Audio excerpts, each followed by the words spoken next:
नमस्कार साथियों। आज मैं सदी के महत्वपूर्ण कवियों की श्रृंखला में अपने प्रिय कवि राकेश मिश्र जी की 5 कविताओं के साथ मौजूद हूँ। साथियों, दरअसल कविता से जुड़ना संवेदनशीलता से जुड़ना है और जो हर इंसान को एक इंसान की तरह देखने की दृष्टि देती है। यह दुनिया आज जो कुछ भी है उसमें अगर सपनों की भूमिका न होती, ख्वाब न होते और कविता न होती तो क्या यह जीने लायक दुनिया होती? सपना, ख्वाब, हसरतें दरअसल ये कुदरत द्वारा इंसान को उपलब्ध कराई गई निहायत खूबसूरत नियामक है। इसी सपने को, अपने इसी हुनर को हर दम पर हर इंसान अपनी कमोवेश, अपनी हैसियत कुव्वत के अनुसार साकार करने की कोशिश करता है और रचनाकारों के लिए तो यह सपना एक अनिवार्यता है, जीने की एक शर्त है, प्रकृति की, सृष्टि की, ईश्वर की नियामक है। साथियों, तमाम दिक्कतों, तमाम अवरोधों के बावजूद रचनाकार हमेशा एक बेहतर दुनिया का निर्माण करना चाह रहा होता है, एक बेहतर दुनिया का सपना देख रहा होता है और हमें भी वो ख्वाब, वो सपने थमाता है अपनी रचनाओं के जरिए। वे इसी सपनों को अपनी रचनाओं में रेखांकित करते हैं कवि राकेश मिश्र।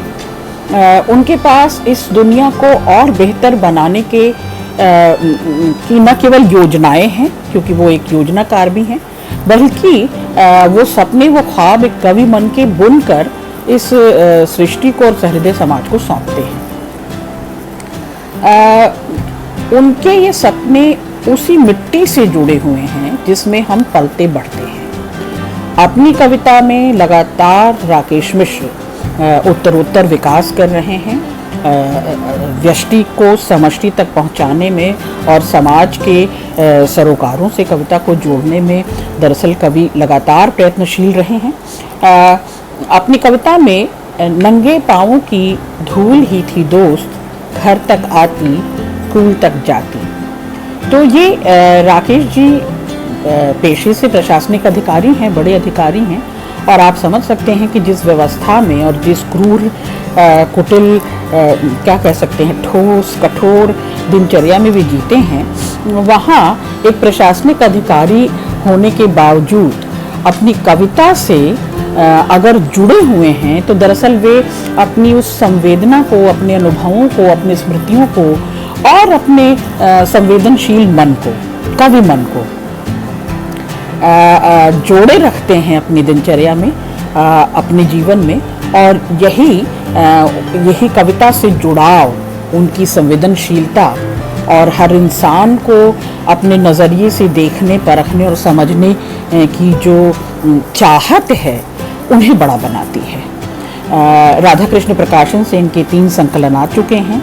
चलते रहे रात भर, जिंदगी एक कण है, अटक गई नींद, और इन तीनों संकलनों पर मैंने शोध किया, रिसर्च किया और उनकी कविताओं का आलोचना पक्ष रखा अपने वक्तव्य में। आज मैं अपने इसी प्रिय कवि को आप सबसे रूबरू करवाती हूँ उनकी कविताओं को, और इस सार्थक हस्तक्षेप को जो कवि लगातार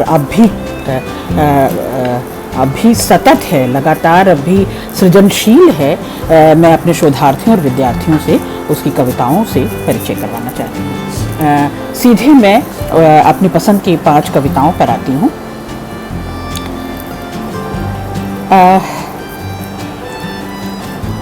पहली कविता है शब्दों का देश। शब्दों का देश परियों का देश नहीं, यहाँ मिल जाएंगे देवदूतों के वेश में सौदागर। शब्दों का देश प्रजा का देश नहीं, यहाँ मिल जाएंगे शब्दों से सत्ता साधते तानाशाह। शब्दों का देश शुचिताओं का देश नहीं, यहाँ मिल जाएंगे तंग दिल अनुदार साथी। शब्दों का देश नीर क्षीर विवेक का देश नहीं, यहाँ मिल जाएंगे कुंठित कुंद विवेक मंचस्थ। शब्दों का देश सूरज का देश नहीं, यहाँ मिल जाएंगे अपने अंधेरों में सुखी। शब्दों का देश सूरज का देश नहीं, यहाँ मिल जाएंगे अपने अंधेरों में सुखी। मति भ्रम। तो आप देख रहे हैं कि दो दुनिया पैरेलल समानांतर कवि के साथ चलती है। एक वास्तविकता की दुनिया है, ठोस निर्मम दुनिया है, और एक कवि की अपनी संवेदनशील दुनिया है, जहाँ वो वितान तानता है संवेदना के, जहाँ वह अपने अनुभव और अपनी स्मृतियों और अपनी मर्म और करुण को जीता है और रचता है। जबकि बाहर की दुनिया जहाँ वह रोज जूझता है सरकारी तंत्र से, ठोस निर्मम सत्ता से, वर्चस्व की तमाम छोटी मोटी जो दखल होती रहती है, राजनीति होती रहती है, उस सबको भोगता है, देखता है। तो एक प्रशासनिक अधिकारी किस तरह से इन चीज़ों से लगातार रूबरू होता है, और न केवल रूबरू होता है बल्कि अपने मनुष्यत्व को, अपने मनुजत्व को बचाए रखता है, यह बड़ी बात है। और न केवल सिर्फ अपने लिए जीता है बल्कि अपने रचना संसार के द्वारा सहृदय समाज को और संवेदनशील जगत को भी कुछ न कुछ देना चाहता है। ये दाय, ये योगदान हमेशा याद रखा जाएगा। दूसरी कविता है उन्हीं के पास। उन्हीं के पास मेरी ठोकरों का हिसाब, जो सोचते हैं मैं गिरूंगा एक दिन। उन्हीं के पास मेरी ठोकरों का हिसाब, जो सोचते हैं मैं गिरूंगा एक दिन। वही रखते हैं मेरी नींदों की लॉगबुक, जो डरते हैं मेरे सपनों से। वाह! वही रखते हैं मेरी नींदों की लॉगबुक, जो डरते हैं मेरे सपनों से। मेरी चुप्पियों को मेरा गूंगापन समझने वाले अनजान है मेरे आसपास की। मेरी चुप्पियों को मेरा गूंगापन समझने वाले अनजान है मेरे आसपास की मुखरता से। कवि हृदय सृजनात्मक, रचनात्मक होने के साथ साथ बहुत निर्भीक, क्या कह सकते हैं, निष्पक्ष और साहसी। अगर जोखिम न उठाए तो फिर रचनाकार कैसा, तो वह भी है वो। और वो जता बता देना चाहता है कि आप मेरी संवेदना को, मेरी सरलता को कायरता न समझें। ये अभी चुप्पियाँ हैं, और जब ये मुखर होंगी तो बोलेंगी ही नहीं, चीखेंगी। तो सचेत करता है इस कविता में, दरअसल वो सावधान करता है इस ठोस, निर्मम और कृत्रिम दुनिया को, बनावटी दुनिया को, जो बस हिसाबी किताबी है, उसको वो दरअसल सचेत कर रहा होता है। ये कविता बड़ी दिल को छू जाती है। तुम्हारा जाना, आप भी सुने। तुम्हारा चले जाना अचानक ही निसंकेत, वही खुशबू के गलियारे थे हवा की परतों में थोड़ी देर तक। धूल वैसी ही रही, निशब्द, श्वेताकार, थोड़ी देर तक। मैं लौटना चाहता था पर नहीं खुले स्मृति रंध्र। मैं खड़ा ही रहा। राकेश मिश्र अनुपस्थित को सदैव उपस्थित देख रहे हैं। स्मृतियों को, सुधियों को कितनी सुंदर तरीके से बुन रहे हैं, रच रहे हैं। और सुधियाँ और स्मृतियाँ किस तरह से कवि मन को समृद्ध कर रही हैं, और वह उसे अपनी बपौती, अपनी पूंजी की तरह संभाले हुए है, संजोए हुए है, सिरजे हुए है। यह बड़ी बात है। और कविता संसार को ऐसे सहृदय, ऐसे संवेदनशील कवि की ज़रूरत है कि जो छोटी मुलाकातों को, छोटी घटनाओं को, छोटी छोटी स्थितियों को, परिस्थितियों को अपने भीतर सदा सर्वदा के लिए कैद कर लेता है, और गाहे बगाहे उनको खनखना कर देखता है, चुपके से उनको आजमा कर देखता है। बहुत खूब। अगली कविता है तेरा मेरा। तेरा मेरा रूप अलग है, तेरा मेरा कारण अलग है।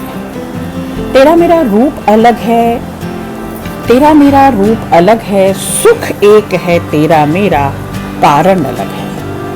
दुख एक है तेरे मेरे, दुख एक है तेरे मेरे, शहर अलग है। इंतजार एक है, तेरी मेरी आंखें अलग है। इंतजार एक है, तेरी मेरी आंखें अलग हैं। दृश्य एक है, आहा, दृश्य एक है, तेरा मेरा चेहरा अलग है। भाव एक है, तेरी मेरी कारा अलग है। भाव एक है, तेरी मेरी कारा अलग है। अपराध एक है, अपराध एक है। तो तेरी मेरी कारा अलग है पर अपराध एक है, प्रेम का जुर्म, संबंधों को निभाने का जुर्म, किसी से जुड़ने जुड़ाने का जुर्म, दोनों ने संग साथ किया। मैं अपनी सज़ा भुगत रहा हूँ और तुम अपनी सज़ा में कैद हो। तो कवि की ये जो दृष्टि है, जो चित्र खींचती है, जो बिंब बनाती है, दरअसल इस इमेज की एक कविता है, ये बिंब की कविता है। और इसमें दूसरे की नज़र से खुद की दुनिया और अपनी नज़र से दूसरे की दुनिया नहीं देखी जा सकती। दूसरे को हमारी दुनिया और हमारी नज़र अलग लग सकती है, और इस कविता में भी यही हुआ है। दूसरी आखिरी कविता है कविता किताबें। क्यों ज़रूरी है कविता? राकेश मिश्र शिद्दत से इस चीज़ को लगातार स्वीकारते जाते हैं, और ऐसा न समझें आप कि बहुत रूखा और सूखा और क्या कह सकते हैं, नीरस सा जीवन होता होगा किसी प्रशासनिक अधिकारी का। आखिर वह भी मनुष्य है, और उसमें भी वो संवेदनाएं लबालब हैं, उसमें भी वो सरोकार और वो जिम्मेवारी, जवाबदेही और वो निर्भीकता है। तभी तो वो ये साहस कर पाता है अपनी रचनात्मकता के साथ। तो कविता किताबें क्यों ज़रूरी हैं इस सहृदय समाज के लिए, आज के लिए, इस दौर के लिए, राकेश मिश्र इस कविता में आपको जाहिर करते हैं। रखो कुछ कविता किताबें घर में, रखो कुछ कविता किताबें घर में, हर रोज आएंगे तुमसे मिलने कुछ शब्द कुछ सपने। हर रोज तुमसे मिलने आएंगे कुछ शब्द कुछ सपने, कुछ रंग कुछ रास्ते, कुछ बादल कुछ पंछी। हर रोज आएंगे कुछ बादल कुछ पंछी। यानी प्रकृति जो बाहर है उसे देखने की नज़र और नज़रिया भी कविता देती है। ये कविता आपको भरपूर संभावनाओं से लबालब कर देती है। ये कविता आपको इतना संवेदनशील बना देती है कि अगर ये आसपास रहती है तो जीने की वजह रहती है। मैं प्रायः कहा करती हूँ कि मेरे लिए तो ये खुराक भी है और ऑक्सीजन भी है। अब इससे सांस लूँ कि इससे रिलीज़ करूँ, क्योंकि यही मेरी मुक्ति है और यही मेरी बेचैनी का सबब है। तो राकेश मिश्र के लिए भी बहुत हद तक वे जब कहते हैं कि कविता की किताबें घर में रखो, इनकी ज़रूरत बनी रहेगी, न केवल मेरे लिए, अपनों के लिए, घर के लिए, परिवार के लिए, समाज के लिए। यानी ये हैं तो बहुत सारी बची रहेगी आस, बहुत सारा विश्वास, भरोसा, प्यार, प्रेम, करुणा, और इन सब के होते सृष्टि का नाश हो ही नहीं सकता, इन सब के होते प्रलय आ ही नहीं सकती। तो बहुत बड़ी संभावना देखते हैं, बड़ी विराट दृष्टि इसमें देखते हैं कि यह रहा तो मेरे होने का, मेरे वजूद का वजह होगा। तो राकेश मिश्र की इन्हीं कविताओं के साथ आज हम लोग अपने विद्यार्थियों, शोधार्थियों के साथ थे। सदी के महत्वपूर्ण कवियों की श्रृंखला में अगली दफ़ा किसी और के साथ। बहुत शुक्रिया।